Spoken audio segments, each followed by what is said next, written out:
What is the deal with billionaire Mike Bloomberg putting up $16 million to pay felons in the state of Florida, 32,000 felons, to vote? Apparently, this is part of a larger campaign, a $100 million campaign by Bloomberg to win the state of Florida for Biden. Here's a news report. And over allegations, billionaire Mike Bloomberg is buying votes in the state. The former New York City mayor raised millions of dollars to pay fines for felons so that they can cast ballots in November. Florida Congressman Matt Gaetz saying it could be criminal.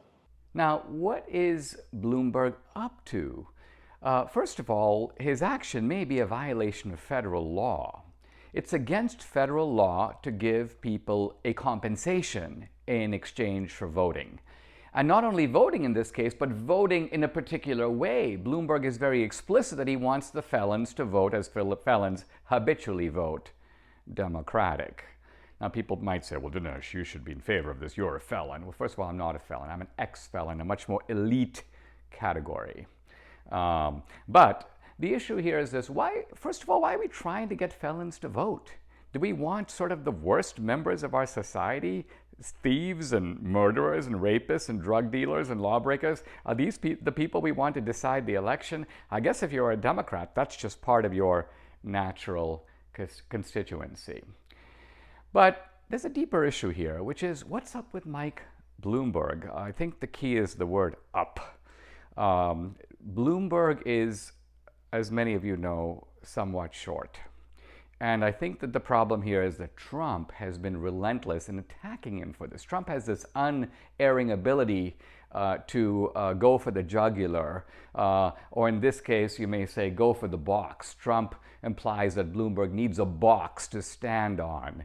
And the thing about a short guy like Bloomberg, he probably has a severe Napoleonic complex. This is a guy who's probably, people made fun of him since he was a kid. How's the view down there, Mike, etc. And so all of this has been eating away at him, and no amount of money changes this. I know it's unfair. You can't do anything about your height.